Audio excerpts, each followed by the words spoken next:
Impôts et justice sociale, le podcast francophone du réseau Tax Justice Network. Bienvenue à Impôts et justice sociale, le podcast qui vous parle en français de la justice fiscale en Afrique et dans le monde. Je m'appelle Idriss Lunch. À la une ce mois. À la une ce mois, nous avons comme invité Aboubakar Nakanabo. Il est inspecteur des impôts au Burkina Faso, expert en fiscalité internationale. Il vient de publier son étude de doctorat titrée « Contribution d'une fiscalité de l'économie numérique dans la CEDEAO ». C'est une étude importante. Nous allons voir avec lui comment est-ce que cette question a été abordée. Surtout qu'aujourd'hui, la question de la taxation des géants du numérique fait débat dans le monde. Le deuxième invité, ce sera Jean Bala, le directeur exécutif du CRADEC, son organisation qui est basée au Cameroun, a produit un rapport sur les flux financiers illicites en matière de commerce international sur la période 2007-2018. 10 ans de flux financiers illicites et un chiffre, 31,5 milliards de dollars. C'est la quantité d'argent qui a disparu sur laquelle on ne peut appliquer aucun impôt. Nous allons voir avec lui comment est-ce qu'on en est arrivé là. Et en page internationale, nous avons une fois de plus le Kenya qui a été à l'avant-porte de la lutte contre les flux financiers illicites en démasquant des hommes d'affaires et des entreprises qui ont caché l'équivalent de 250 milliards de shillings de taxes. On parle d'à peu près 2,5 milliards de dollars. Nous allons essayer de revenir sur cette actualité-là aussi. Je rappelle que vous pouvez suivre notre programme sur notre page de podcast impotsocial.libsyn.com, Libsyn avec S-Y-N à la fin. Mais vous pouvez aussi nous écouter sur notre page YouTube www.impotetjusticesociale.com ou encore aller sur Stitcher ou encore sur YouTube pour ceux qui ont ces applications-là. Nous pouvons aussi interagir avec nous sur notre page Twitter, Impôt Social, hashtag Impôt Social ou sur notre page Facebook, Impôt et Justice Sociale, ou nous écrire à notre adresse email impôt-social@outlook.fr. Voilà, c'était pour la une. À tout de suite pour le détail.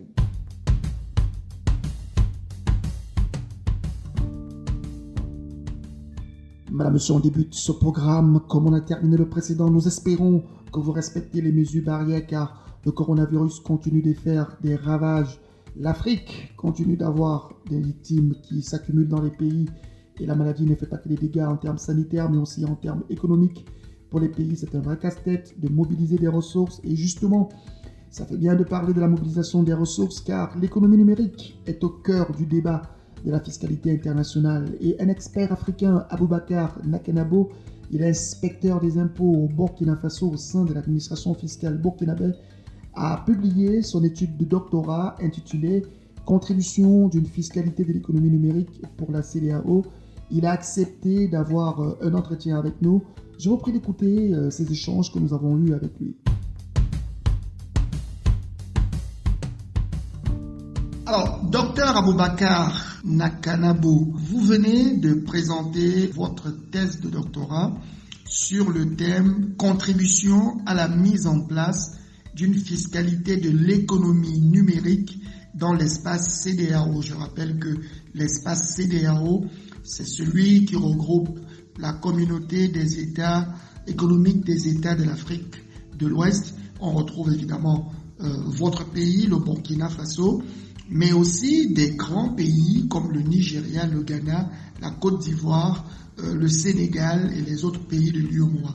Alors, qu'est-ce qui vous a emmené à faire une étude qui puisse être une espèce de contribution à la mise en place d'une fiscalité de l'économie numérique dans cette région de l'Afrique subsaharienne? Idriss, disons qu'aujourd'hui, on peut dire que l'économie numérique n'est pas du tout imposée dans l'espace CEDEAO au regard du fait que les textes actuels ne sont pas adaptés. Les pays africains avaient placé leur espoir aux travaux qui se déroulent au sein de l'OCDE sur l'imposition de l'économie numérique, mais comme il y a un blocus du fait de l'absence de consensus, l'ATAF, qui est le Forum des administrations fiscales africaines, a pris les choses en main pour proposer un modèle de taxes sur le numérique aux pays africains. Et en termes de conseils, vraiment, je dirais qu'il serait bon pour que tous les pays africains se regroupent autour de cette initiative, qu'on réfléchisse ensemble et qu'on puisse proposer un modèle de taxation de l'économie numérique dans notre espace, un modèle qui va être adopté par tous. Parce qu'en fait, si on laisse chaque pays à son niveau créer sa taxe, on risque d'aboutir à ce qu'on appelle the race to the bottom, qui consiste tout simplement à chaque pays à être le moins disant pour attirer donc les investisseurs, ce qui n'est pas forcément une bonne chose.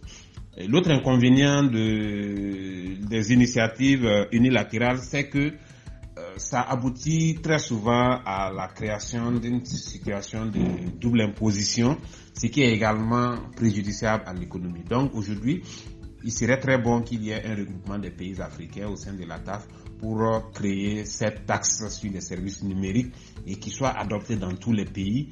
Et je pense que ça nous permettra d'avoir un minimum d'impôts en attendant que le consensus soit trouvé au sein de l'OCDE. Parce que je me dis que si le consensus est trouvé au sein de l'OCDE, on peut abandonner donc cette taxe pour s'aligner sur le consensus, si bien sûr ça permet aux pays africains de récupérer donc les taxes qu'ils perdent depuis longtemps du fait de l'économie numérique qui n'est pas cernée par le texte actuel. Lorsqu'on parle de l'économie numérique en Afrique, de quoi parle-t-on exactement? Est-ce que forcément cela nous emmène à examiner la situation de ce qu'on appelle les GAFAM, c'est-à-dire le groupe des entreprises du numérique aujourd'hui très très observé par la communauté internationale, Google, Facebook, Amazon et Microsoft? Est-ce que c'est exactement la même chose que nous avons en Afrique en termes d'économie numérique? Oui, disons que quand on parle de l'économie numérique, les GAFAM bien sûr sont concernés, c'est d'ailleurs les principaux concernés parce qu'ils se déploient dans le monde entier sans une présence physique. Aujourd'hui, il n'y a pas un pays où on n'utilise pas les applications comme Facebook, il n'y a pas un pays où on n'utilise pas les marketplaces comme Amazon. Donc, véritablement, ce sont des géants du numérique qui se déploient partout dans le monde, mais sans une présence physique, parce qu'ils n'ont pas besoin d'être sur place pour mener leurs activités. Donc, quand on parle de l'économie numérique, on parle bien sûr de ces géants, mais on va au-delà, parce que vous avez la possibilité aujourd'hui de faire des achats en ligne sans passer par une présence physique. Et on achète aujourd'hui des films en ligne, on achète des livres en ligne, on achète des logiciels en ligne, on achète beaucoup de choses en ligne.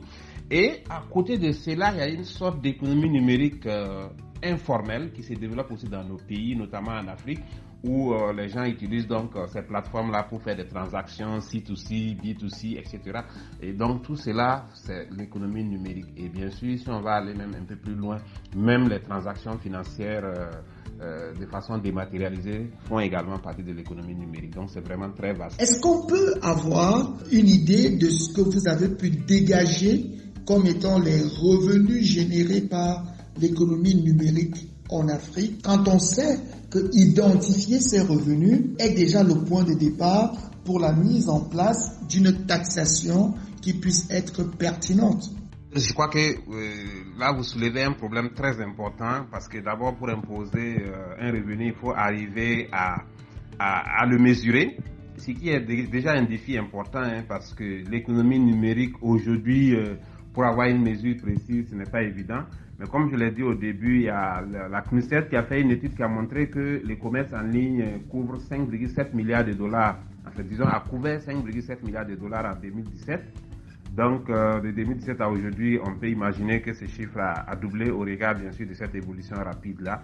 Et le commerce électronique n'est qu'une partie de l'économie numérique. Donc, vous imaginez que véritablement, ce sont des grosses sommes qui sont en jeu. Et quand bien même on ne peut pas, avec précision, avoir des chiffres, on peut quand même constater l'impact à travers ce qui se passe autour de nous. Et c'est un enjeu assez important. Et c'est véritablement le premier point à relever de sorte à ce qu'on puisse aboutir à une imposition efficace. C'est d'abord arriver à identifier les revenus, le mesurer et bien sûr voir comment l'imposer. Comment parvenir finalement, selon vous, à une taxation efficiente de l'économie numérique alors même que le secteur est perçu en Afrique comme une opportunité de développement pour lequel il faut accorder un certain nombre d'incitations fiscales afin de soutenir leur déploiement. Est-ce qu'il est donc possible de taxer quelque chose qui gagne en importance fondamentale pour nos économies?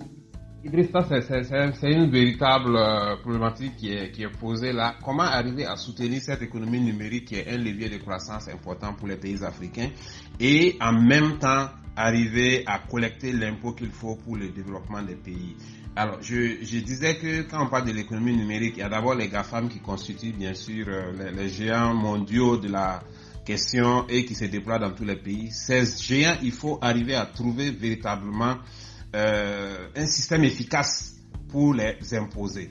Maintenant, au niveau des États, les startups qui se développent, bien sûr, qui relèvent aussi de l'économie numérique, doivent être soutenues parce que ce sont justement ces entreprises-là qui vont porter la croissance de demain, étant donné que aujourd'hui nous constatons que axer son économie sur l'exportation des matières premières, comme c'est le cas dans la plupart de nos pays, n'est pas forcément la bonne solution. Il faut aussi arriver à diversifier en misant sur l'économie numérique qui constitue l'avenir. Donc, pour moi, il faut arriver à trouver une imposition efficace des GAFAM, mais en même temps, soutenir donc les startups qui sont en train de se développer pour arriver à fournir quelque chose de nouveau dans le paysage économique africain. Aujourd'hui, il y a des solutions qui sont proposées, notamment dans le cadre de l'OCDE, l'Organisation pour la coopération et le développement économique, qui d'une certaine manière est en train de progresser dans la manière dont elle perçoit la taxation des multinationales. Est-ce que on devrait réfléchir pour une imposition à 2 vitesses selon que le secteur du numérique soutient le développement ou alors que le secteur du numérique concerne de grandes entreprises qui vendent des biens ou des services sur le continent africain, dans le cas présent la CEDEAO, et sans forcément payer les taxes qu'il faut? Quels sont les arbitrages qui s'imposent aux États et qu'est-ce que vous leur recommandez? Effectivement, il faut dire que la question de l'imposition de l'économie numérique a connu quand même une mobilisation sans précédent dans le monde entier. Et la question est aujourd'hui placée sous le leadership de l'OCDE qui travaille depuis, disons maintenant, près de 7 à 8 ans pour faire face à cette question. Et d'ailleurs, le plan d'action BEPS qui a été élaboré a mis à son action relever les défis fiscaux posés par l'économie numérique, ce qui suppose que les États sont conscients, les États aussi bien développés que sous-développés, sont conscients que l'économie numérique constitue un défi majeur. Et comme je l'avais dit, en fait, il s'agit aujourd'hui de travailler à adapter les textes, parce que les textes aujourd'hui en matière d'imposition de l'économie numérique n'est pas, en plus en matière d'imposition des multinationales, n'est pas adapté à l'économie numérique. Donc il faut travailler véritablement à changer les textes. Et là, il y a une forte mobilisation, comme vous l'avez dit. Et il y a eu beaucoup de travaux. Et il y a eu d'abord les rapports de 2015 du plan d'action BEPS Action 1. Ensuite, en 2018, il y a eu les rapports intérimaires. Et par la suite, en 2019, il y a eu la note de politique de l'OCDE qui a véritablement révolutionner les choses en identifiant des piliers sur lesquels il faut travailler pour une imposition globale au niveau donc international. Et le premier pilier traite de l'attribution de bénéfices à un État donné dans lequel les géants du numérique et bien sûr d'autres entités déploient leurs activités. Et un autre pilier qui impose un minimum de taux d'impôts à appliquer, de sorte que les entreprises ne soient plus tentées d'aller vers les paradis fiscaux, parce que si vous partez dans un paradis fiscal, on vous dit dans tous les cas, vous avez un niveau minimum d'impôt à payer. Si vous n'avez pas atteint ça, on va compléter donc l'imposition. Alors cette réflexion a été poursuivie, mais aujourd'hui, il faut reconnaître qu'il y a une sorte de blocus parce que jusqu'à présent, il n'y a pas de consensus. Le consensus était prévu pour fin 2020.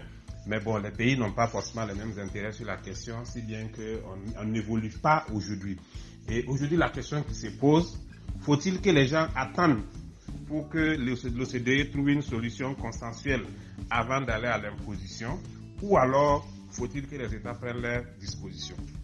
Et au niveau africain, sous le leadership de l'ATAF, il y a des travaux en cours actuellement pour au moins permettre aux pays africains de créer une taxe sur le numérique qui va être appliquée comme une taxe provisoire en attendant qu'il y ait un consensus au niveau mondial, parce que tel que les choses se passent, le consensus ce n'est pas pour demain. Et beaucoup de pays sont dans cette dynamique. Il y a d'ailleurs la France qui a déjà adopté sa taxe et il y a d'autres pays également qui suivent les pas. Et l'Afrique ne doit pas rester donc à l'écart de cette réflexion qui est en cours, parce que finalement les pays africains perdent beaucoup, et s'ils arrivent à instaurer une taxe qui va permettre au moins de récupérer un minimum en attendant qu'il y ait un consensus mondial, je pense que ça sera une très bonne chose.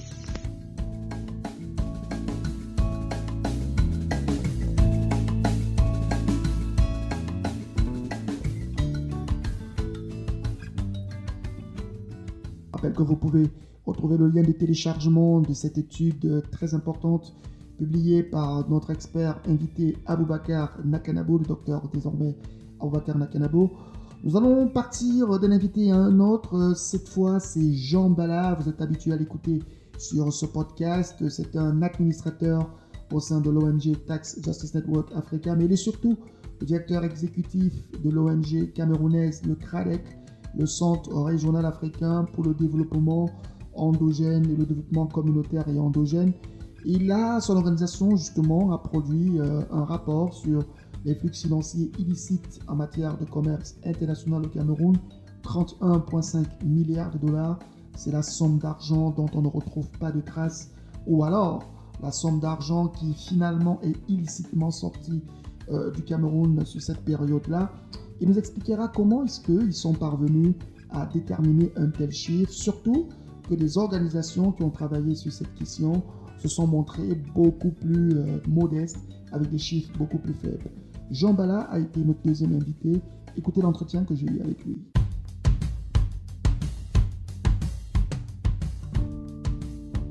Alors Jean, vous êtes de nouveau l'invité de ce podcast francophone du réseau Tax Justice Network. Vous avez travaillé sur les flux financiers illicites en matière de commerce international au Cameroun et les premiers résultats sont en train d'être révélés. Qu'est-ce qu'on a pu constater en gros, un chiffre, une observation, une manifestation? Merci Idriss, c'est toujours un plaisir pour moi d'intervenir dans les podcasts que tu prépares et diffuses depuis une certaine période. Et comme vous êtes en train de l'évoquer, nous avons travaillé sur les flux financiers illicites au Cameroun en matière d'échanges commerciaux.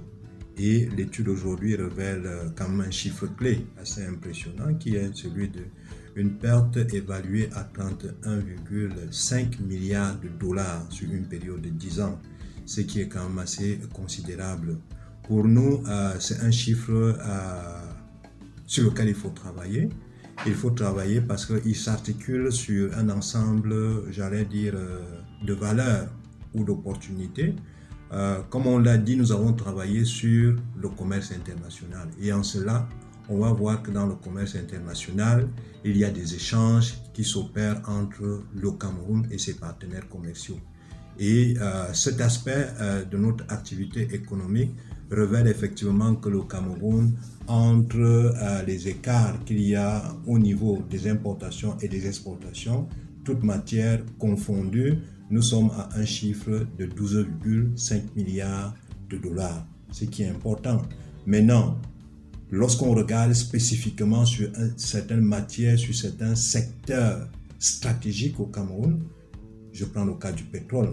Comme vous le savez, le Cameroun exploite le pétrole depuis un certain nombre d'années. Et là, nous n'avons travaillé que de 2007 à 2018. Les pertes évaluées en rapport avec les activités commerciales au niveau de du pétrole, s'élèvent à 13,2 milliards de dollars. Ça aussi, il faut le dire que c'est considérable. Si on se projette ou si on regarde en arrière et plus loin en arrière, vous imaginez de quoi je parle, effectivement, nous allons nous retrouver à quelque chose de plus impressionnant que ça. Maintenant, bien évidemment, ce n'est pas le dernier des chiffres. des pertes de revenus fiscaux sur les activités de services extérieurs. Si on prend sur la base fiscale qui est de 37,5%, nous avons quand même 5,8 milliards de pertes. Lorsque nous cumulons tous ces aspects, ces paramètres-là, nous sommes à une évaluation de 31,5 milliards de pertes sur les 10 ans. D'accord. Alors, 31,5 milliards de dollars, ça fait quand même l'équivalent de près de 18 à 19 000 milliards de francs CFA, la monnaie locale au Cameroun.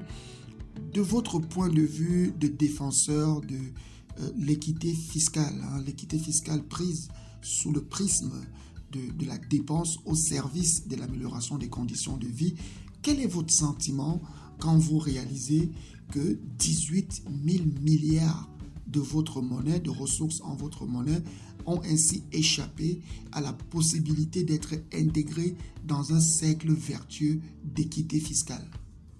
Oui, je dirais que ma position est tout à fait, j'allais dire, c'est dommage que ce soit le cas parce que vous vous rendez compte que 31,5 milliards de dollars, et comme vous l'avez si bien converti en monnaie locale, c'est suffisamment d'argent pour faire des avancées dans les différents agendas dans lesquels le gouvernement camerounais s'est engagé.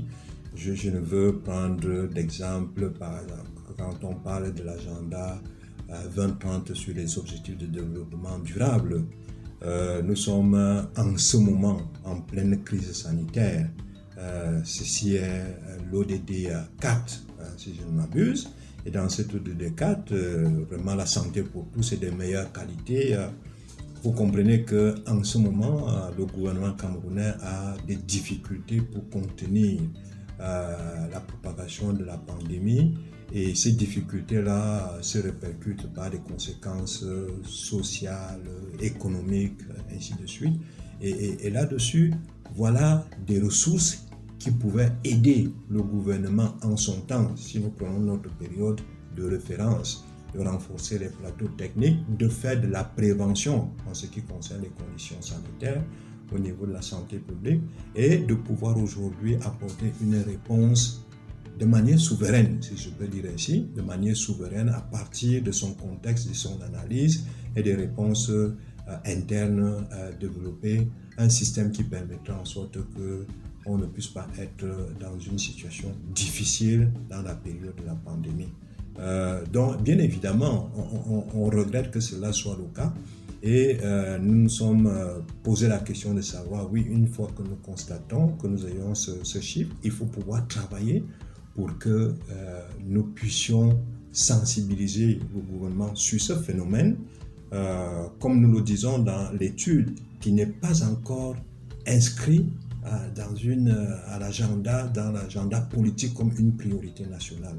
Donc pour nous, il est question de sensibiliser le gouvernement camerounais pour que cette question-là soit inscrite de manière à ce que les réformes qui sont engagées au niveau de la gouvernance budgétaire au sein du ministère des Finances, par exemple, que ces réformes tiennent compte de ce genre d'incidences qui ne sont pas des moindres en ce qui concerne la mobilisation des ressources domestiques, en ce qui concerne la capacité à riposter ou à projeter dans la réalisation des objectifs de développement durable. En même temps, nous avons une espèce de son à double cloche de la part des partenaires techniques ou financiers du Cameroun. Nous avons d'une part le FMI qui demande de travailler sur la consolidation et la mobilisation des recettes au niveau interne, mais dans le même temps, nous avons la Banque mondiale qui, sur les projets qu'elle finance, demande très souvent qu'on apporte un certain nombre de contreparties qui sont souvent en fait sous la forme de déduction de taxes et tout le reste. Et c'est pareil par exemple pour Exim Bank China qui exige par exemple des exemptions de taxes douanières pour l'entrée de ces équipements. Est-ce que finalement on n'a pas l'impression que le Cameroun, comme beaucoup de pays africains, est la victime de l'hypocrisie des grandes puissances qui s'appuient sur des cabinets d'audit extrêmement puissants pour maquiller les comptes, mais aussi sur les institutions internationales qui peuvent imposer leur volonté pour bénéficier des avantages finalement indus au détriment des intérêts des peuples au Cameroun? Oui, nous assistons à cette situation, comme vous l'avez bien relevé. Et c'est pour ça qu'au niveau des organisations de la société civile, sans pour autant être, j'allais dire, de ceux qui critiquent pour critiquer, mais nous critiquons aussi pour apporter des propositions de solutions qui vont dans le sens de dire oui, il est bien vrai, et comme on l'a évoqué, ces pertes que nous sommes en train d'évaluer, il faut le dire, nous n'avons véritablement pas le chiffre exact, mais c'est une évaluation et Dieu sait, les marges d'erreur que l'on peut identifier seront certainement dans le sens que ce chiffre il peut être plus éloquent que celui que nous avons. Et en cela, les négociations et les conclusions des négociations qui interviennent généralement dans l'accompagnement des partenaires du Cameroun, Banque mondiale, Fonds monétaire international, nous voulons tout simplement que les choses soient définies de manière juste. Et de manière juste dans ce sens qu'il serait intéressant, il ne serait pas logique qu'en même temps que nous constatons qu'il y a une perte de ressources budgétaires due à ces pratiques, due à ces mécanismes, due à ces conclusions ou à ces appuis, du fait que vous avez évoqué la Banque mondiale qui vient, qui soutient ou qui fait travailler un certain nombre d'institutions de cabinets d'audit, qui certifient un certain nombre de comptes, mais en réalité aussi on voit que ces comptes-là ne sont pas toujours à l'avantage du gouvernement camerounais. Nous voulons nous interposer entre les deux pour pouvoir redresser éventuellement là où nous constatons qu'il y a une dérive et de manière à ce que nous soyons dans le juste de ce que nous attendons et de l'économie de notre pays qui est exploitée par un ensemble d'opérateurs au niveau international. Merci beaucoup Jean. Je rappelle que votre organisation, le CRADEC, fait aussi partie des activités de Tax Justice Network Africa, qui est aujourd'hui dans une campagne du Stop Bleeding, arrêter l'hémorragie des ressources financières qui sortent de l'Afrique. Merci d'avoir accepté de répondre à nos questions. Nous espérons que ce dialogue avec le gouvernement va s'avancer de manière positive et nous serons toujours là. Nous pensons pouvoir être là pour recueillir les avis des autorités du Cameroun, votre pays, et comprendre comment est-ce qu'eux aussi perçoivent cette bataille pour la justice fiscale. Au revoir et à la prochaine, Jean Bala. Merci beaucoup Idriss et merci aussi de tout le soutien que tu apportes à notre combat et nous serons ensemble dans la suite.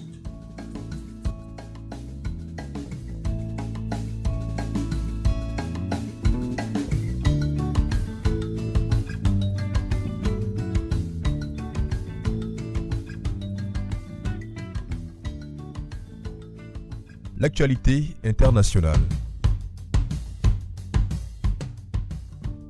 Voilà, nous sortons de ces deux entretiens avec de petites actualités sur l'international. L'administration fiscale au Kenya est parvenue à démasquer des fraudeurs d'impôts pour un montant global équivalent à 250 milliards de shillings. C'est près de 2,2 milliards de dollars de l'argent qui aurait dû rentrer dans les caisses du trésor public kényan et qui finalement se sont retrouvés certainement dans d'autres poches. Et Tax Justice Network, c'est très bien souvent où il se trouve, soit dans des juridictions secrètes, offshore, où on applique le secret bancaire, ou alors dans des paradis fiscaux. Et justement, ce sera intéressant, nous vous invitons à le faire, à utiliser l'outil de vulnérabilité aux flux financiers illicites pour identifier les défis que peut connaître le Kenya, qui est un pays qui fait énormément pour la justice fiscale. L'autre élément d'actualité internationale, c'est une communication du Forum pour l'administration fiscale en Afrique qui annonce que les scientifiques qui le souhaitent peuvent émettre des articles académiques pour des séries de webinaires qui auront lieu du 25 au 29 novembre. Vous avez jusqu'au 2 octobre pour le faire.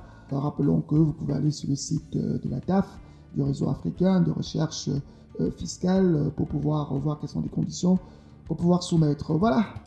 C'est la fin de ce podcast de ce jour. Je rappelle que vous pouvez nous écouter sur notre page de podcast impotsocial.libsyn.com, Libsyn avec SYN à la fin. Mais vous pouvez aussi nous écouter sur notre page de YouTube www.imposetjusticesocial.com. Et pour ceux qui ont les applications Stitcher et iTunes, vous pouvez y aller. Vous allez trouver le podcast sur ces deux applications-là. Mais vous pouvez aussi interagir avec nous en allant sur notre page de Facebook, Impôts et Justice Sociale, ou sur notre page de Twitter, #Impôts Social. Et enfin, vous pouvez nous écrire à notre adresse email impôt avec s-8 social@outlook.fr. En attendant, portez-vous bien, respectez les mesures barrières, portez des masques là où c'est demandé qu'on puisse le faire. Le coronavirus continue de faire son chemin en Afrique. Les fiscalités, les administrations fiscales africaines n'ont pas toujours assez de budget. La pression de l'injustice fiscale continue de peser sur la capacité à mobiliser les revenus. Protégez-vous, c'est le message que nous pouvons partager avec vous. Au revoir et à la prochaine.